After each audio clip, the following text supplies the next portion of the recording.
In this video, we're talking about mastering Richland Country Club, or in other words, how do you master or play your best from uneven lies?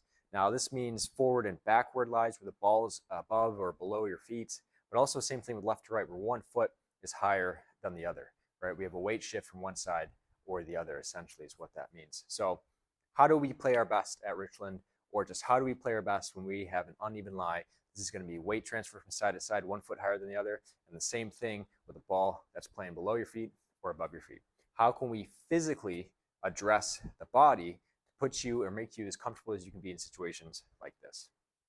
Now, the first thing that you can do, and probably the most important, is practice, right? Or have a game plan for situations like this when the ball is above, below your feet, or one foot's higher than the other. So working with a professional who can give you a game plan, it tells you what you need to think or what things you need to be feeling in these positions. It's always the first step. Number two is just practice more. Practice from things like this. Go out and play more and play courses that have a lot of slope.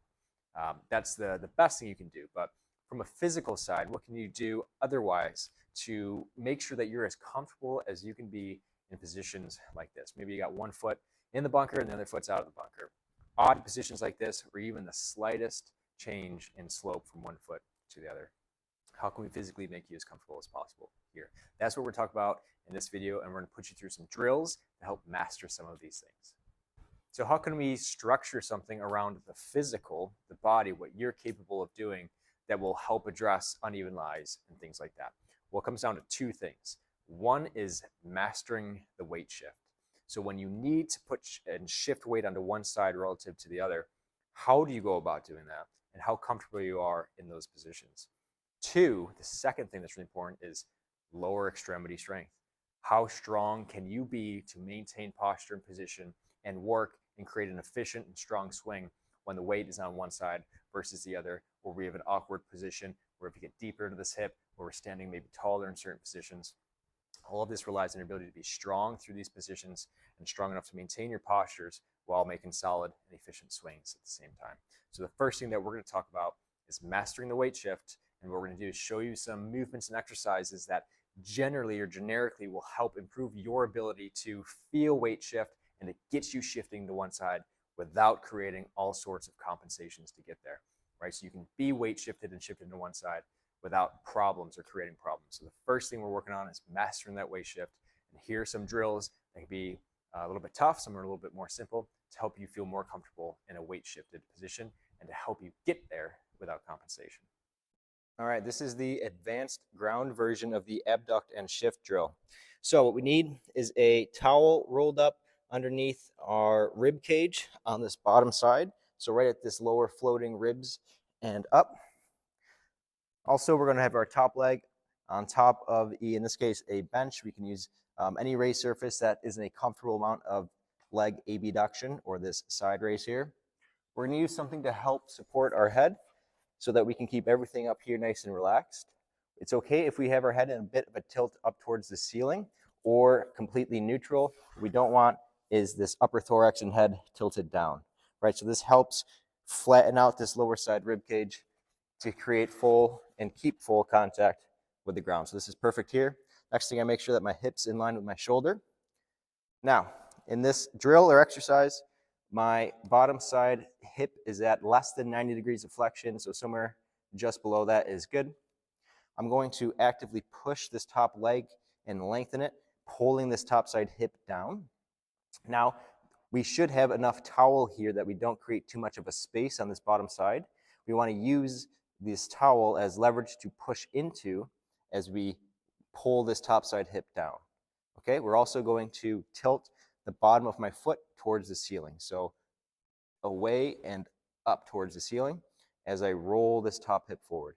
I want to feel this glute and glute med turn on a little bit as we roll forward, and just keep that pressure and push going away. With this bottom side hip, I'm going to raise this foot towards my knee, never losing this hip pulling down. Bottom side foot towards my knee, and then I'm going to raise this knee from this position towards the ceiling. From here we hold, again staying relaxed up here. We should feel this glute stay on. We want to feel this inside leg, the groin of this inside bottom leg start to work, and then we just own and hold that position throughout this drill. Again, we are pushing this top hip away. We should feel our ribs move into this towel here on the ground. Foot is going up towards the ceiling, just like that. Rolling forward, foot towards the knee, raise that knee towards the ceiling. Okay, hanging out here. Give that a shot. Okay, for this drill here, we are working on pronation and supination of the foot, but we're going to bring some knee flexion and extension into it as well. Now, we start with our foot, with our toes hanging off a plate or any kind of raised surface like this, because it'll tell us when we start to clench the toes. When the toes start to clench down like that, the foot becomes very tense. All those muscles and tendons that help make that happen start to get taut, right? And so we take the ability to kind of move in and out of positions away from that foot. So this is feedback to say, hey, don't let the weight get into the toes, because the moment they start to work to stabilize, we've lost mobility at the foot. Okay, now this can be up against the wall, and you can kind of use the wall for support or a rig. I'm using a PVC pipe to help keep my balance. This is what the drill looks like. So it starts, if I'm using the left foot, is I'm going to bend or break at the knee, and I'm going to reach across, and I can bend my knee to help me get there. And then I start to straighten the knee a little bit as I rotate my pelvis back out towards you. We pull knee back in, and I sit and sink into that a little bit, and then I come back up through here like this. Now the key with this movement is you're not allowed to let the inside edge of the foot start to lift off the ground like that. We just lost relative motion. We want to drive in this position some supination, so you see that arch really rise back into that foot. I want you to let that happen. And then as we come back around, we feel that arch start to drop as our weight shifts towards the inside, and now we have a pronated position through here. Toes are still relaxed. As we come back through here, we're back into kind of a supinated position, and then through here the arch drops, and we're back down into a pronated position. So again, use a wall or some sort of external support to help you work through that position. But now we're really driving a weight-bearing position, some knee flexion and extension, and then some pelvic rotation on top of it to help teach the body what positions the body is in when we create a supinated position at the foot and a pronated position at the foot, right? And to keep the toes away and let the foot relax and do its job as it needs to for pronation and supination. Go ahead, give it a shot. Okay, this is our single leg in front kettlebell swing. So we have variations where we are doing a kettlebell swing out to the side, great way to load the hip, get some internal rotation. We also have a in front kettlebell swing like this, again, a great way to encourage some motion, rotation here at the hip, relative motion at the hip, pelvis, foot, and ankle. But in this case, we're gonna do a single leg version. We have our back leg propped up, most of our weight here in the front leg, soft bend in the knee. And again, we're just doing a side kettlebell swing, but now with 99% of the weight on this front side foot. What you'll notice here is we don't need a big arc. We also don't need super heavy weight, but we want to progress into both of those. We're going to get more and more. You'll be surprised as you try this that you will lose your balance quite easily. You're going to get better with that over time. The idea here usually is go for time, so maybe 30 seconds of work to 45 seconds to a minute of work, or we can start to progress the weight, right, and how far we are arcing this kettlebell. But you will notice that this hip is going to start to burn pretty quickly while it stabilizes in internal rotation, creating external rotation through that motion there, right? So all we got to do here is set a clock, keep it running, trying to go for 30 seconds, 45 seconds, swinging side to side, keeping the inside edge of your foot and the outside edge of your foot equally weighted throughout this, keeping the heel on the ground. Again, keeping a good conscious connection to that foot and feeling the ground as you do this. And again, soft bend in the knee. You'll feel this hip starting to work real hard to stabilize and create motion at the same time. All right, even if you're making mistakes as you go out or losing your balance, let that clock just keep running. Just get back. Again, that's why we're doing this not for reps, but just for time and effort. Okay, so go ahead, give that a shot. Okay, so that abduct and shift is a great first drill to help you use intrinsically these deep muscles around the pelvis to pull your pelvis towards one position, to pull and push in one position. Most people have completely lost access to muscles like that, or that feeling of turning into one side. So a great place to start with that abduct and shift drill. Though it can be really technical and hard to get right. What we're going to talk about now is lower extremity strength. Okay, so beyond your general or generic fitness training, which is really important, here are some movements that you can do that'll specifically strengthen you through different positions of knee joint angle, ankle joint angle, and hip especially joint angle, to help you feel more comfortable as we shift weight into one side, that you're actually shifting that weight in the right spot around the pelvis here. You can feel the strength through there, and then you can continue to be strong, turn, rotate, and create a powerful string in these positions too. So what we're talking about now is try these exercises to build strength unilaterally from one side to the other, to help with your uneven swing or your loss or change in swing plane type of swings. So when the pro is working with you and getting in these positions and walking you through your system, you're going to walk through anytime you have to hit a shot like this, that you have a body that's really comfortable getting into those positions and creating a good swing from there. This is the kickstand hinge. For this position, what we're going to be in is a split squat position, soft bend in this lead side foot, and then 99% of the weight is in this forward leg, right? So we're kind of just balancing up here on our toes. Where a lot of people have issues with this drill is we're not finding the back of the hip like we should, and that's because as we start to go down, people are putting more weight into this back side, which is going to get more hamstring out of it. So to really get into the spot that we're looking for, you have to stay forward and keep this weight forward. So the kickstand hinge. This is our position. I like to go opposite hand in the front of the hip of the forward side leg, and then the same side hand kind of feels the spot that I want to feel working really hard. So it's almost like this hand is pushing this hip backwards as we hinge down, down, down. Spine stays as long and as straight as we can get it throughout the movement. So we're here, soft bend in the knee, all my weight's forward. I'm going to hinge from the hip, but this knee angle never changes. So as I go down, this knee never moves forward, and as I come back up, this knee never moves back. So wherever the starting position is, right over the laces, about knee over laces, that's where it stays. From here, we hinge. We're staying as long through the spine as we can. Head goes forward as the hips go back. And then once we load into this part and it starts to go into the hamstring, we stop. So we stop before we load into too much hamstring. The entire purpose of this position, this drill, is to get as much load in the back of the hip and into this glute as we can. Think about it as working the glute, but also lengthening it as we do it. And you should feel this kind of gross sensation, this burning happening here in the back of the hip into the glute, and that's what we're searching for.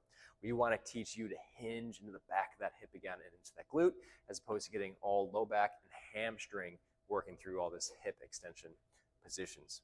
Okay, so that is the kickstand hinge. These positions are very important. Don't let this knee move forward or backward at any point throughout the movement, and we're searching to find this. One way to help find this if you're struggling and it stays more hamstring is to, again, stay as tall as you can, keep that knee angle the same. As you hinge down, if you're struggling to find it on the way down, that's okay.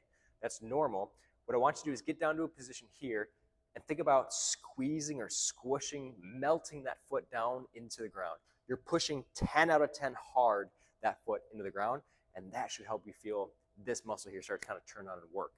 I want you to keep that 10 out of 10 max effort pushing, melting the foot into the floor as we slowly, slowly, slowly start to unhinge and come back up.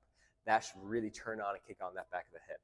And again, like I said, the number one problem where people get more hamstring than glute is because as we go down, we start to kind of lose our weight into this trail side leg, and then we struggle to find hip. So make sure you're staying forward and keeping all that weight forward, almost like you could lift this foot up if you really needed to. Okay? And that is how we start to get into that back of the hip. Create some length through the structures here in the back of the hip, and then again, strengthen the glute through the length of the glute. Go ahead, give it a shot. Okay, this is our med ball reach drill. This is what it looks like. We have a very light med ball. We're in this kind of split squat position, So a slight bend in this knee. All my weight is on this forward leg. What we're gonna do from here is try to maintain this lower limb position. It's gonna change. I'm gonna get knee flexion, I'm gonna get hip flexion as I do it. But the idea is to keep that knee flexion for as long as you can before you start to bend it. This ball reaches out as far as you can get it. Soft bend in this knee. And then I want you to reach down towards the ground. So as far as you can to touch that ball, down, reach, reach, reach. And then keep that length as you drive through that foot to slowly come back up. Now you see, as we do this, my knee is kind of resisting the urge to bend. I'm lengthening through the posterior chain here. I get a ton of glute, I get a lot of hamstring. And then as I reach more and more quad comes into play. And then my knee will kind of start to bend naturally, whatever gets me the most reach, where I can reach that ball as far as I can. Then slowly and with max effort driving that foot into the floor, we come back up. Again, keeping that length until the very top. Okay, this is our med ball reach drill. Go ahead, give it a shot. Okay, this is a great drill. We're starting to work on creating stability and strength into our lower extremity while also working on mobility and again, core stability through the trunk. So what we need is a relatively light plate. We can also use a kettlebell. We're gonna go up onto one leg like this, slight bend in the knee, and then we're hinging at the hips. See what it looks like here. Slight bend in the knee, hinging over at the hips. What we do from here is I want us to rotate towards the downside leg and then reach out. Bring that back in and then rotate back. You'll feel this hip start to light up, trying to create stability there for you. So again, we're here, slight bend, hinging over, rotating towards that downside leg, reaching, slowly pulling it back, and then we can rotate back, maintaining that balance, right? And then we can go out and do it again. Again, you're gonna feel that hip lighting up. We're also challenging thoracic rotation and strength and stability of that core as we push this weight out further and further away from us, maintaining our angles, pulling it back in, owning that position. Okay, so go ahead, give that a shot. Okay, so this is a great start to help you improve your ability to hit great shots from uneven lies, whether it's left to right or forward backward.